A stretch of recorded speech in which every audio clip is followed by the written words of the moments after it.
I am NEWS-Xəbərlərin and you are watching our news.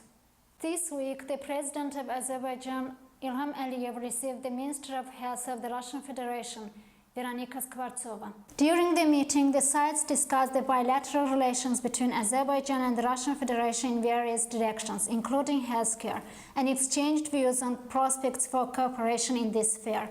The sides touched the issue of opening branch of Medical University of Russia in Baku.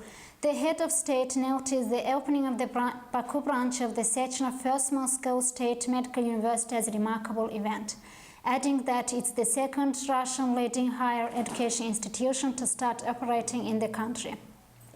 The Russian health minister said the university's Baku branch would provide high-level education in terms of theoretical and practical training.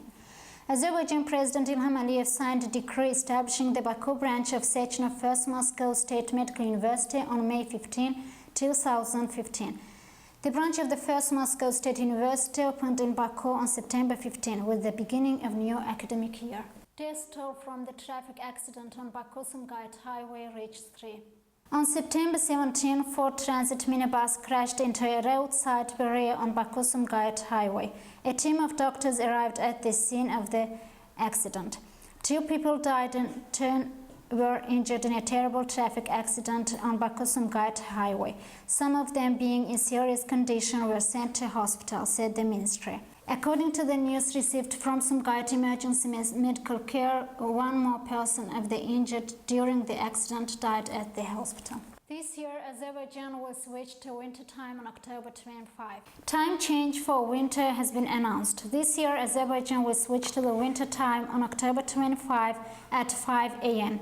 On the last Sunday of October, clocks will be moved back to 1 hour for transition to winter time. The practice was first introduced in Europe during the First World War. The idea was to take advantage of the longest summer days by gaining an extra hour of daylight and shortening the day in winter. Azerbaijan's cabinet has decided to change time twice a year since March 1997. An international book fair is held in Baku. The 4th Baku International Book Fair, organized by the Azerbaijan Minister of Culture and Tourism, commenced in Baku Sport Palace on September 16. The ceremony was attended by Deputy Prime Minister Elchin Efendiyev, Minister of Culture and Tourism Abulfaz Garayev, Chairman of Azerbaijan Writers Union, Anar, and others. Abulfaz Garayev noted that the interest in the event, which has already become a tradition, is growing every year. Along with Azerbaijan publishing houses, printing offices and other structures from Turkey, Russia, Uzbekistan, Iran, Germany, Serbia, Moldova, Ukraine and other countries are represented in the event.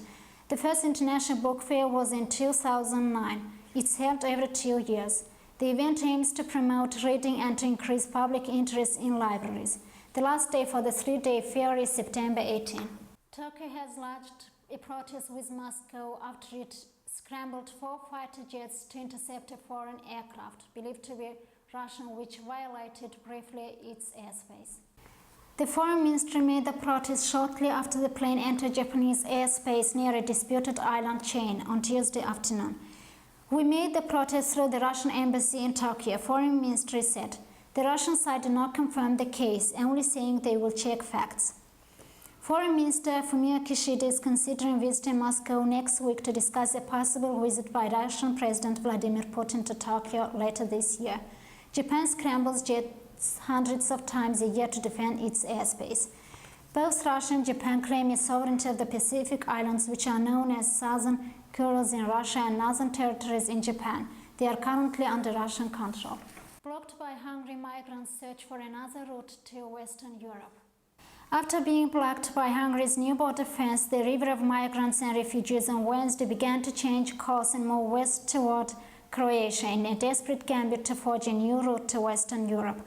Fed up with waiting for transport to continue their journey, huge crowds at the Croatian border pushed past police lines. Now there seems no stopping this surge of humanity, including many people fleeing the Syrian conflict, despite Croatia saying it can't take any more migrants.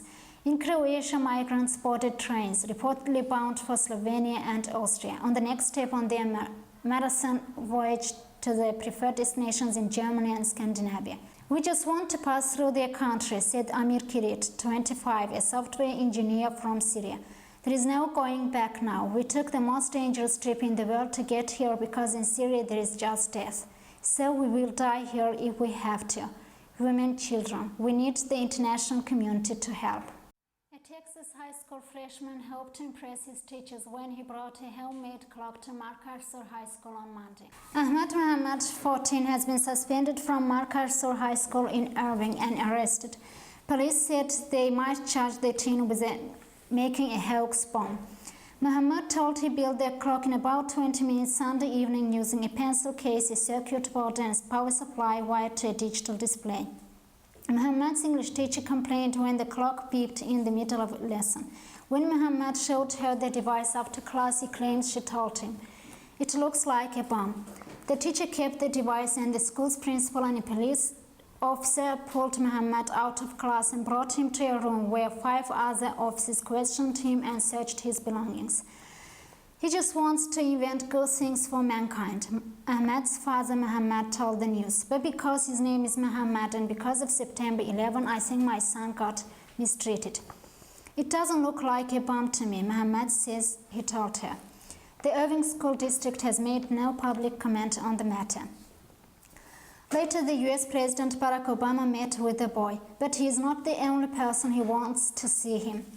The founder of Facebook, Mark Zuckerberg, wrote on his social media page, "You've probably seen the story about Ahmed, the 14-year-old student in Texas who built a clock and was arrested when he took it to school. Having the school and ambition to build something good should lead to applause, not arrest. The future belongs to people like Ahmed. Ahmed, if you ever want to come by Facebook, I'd love to meet you. Keep building." You are watching our news in English. Goodbye.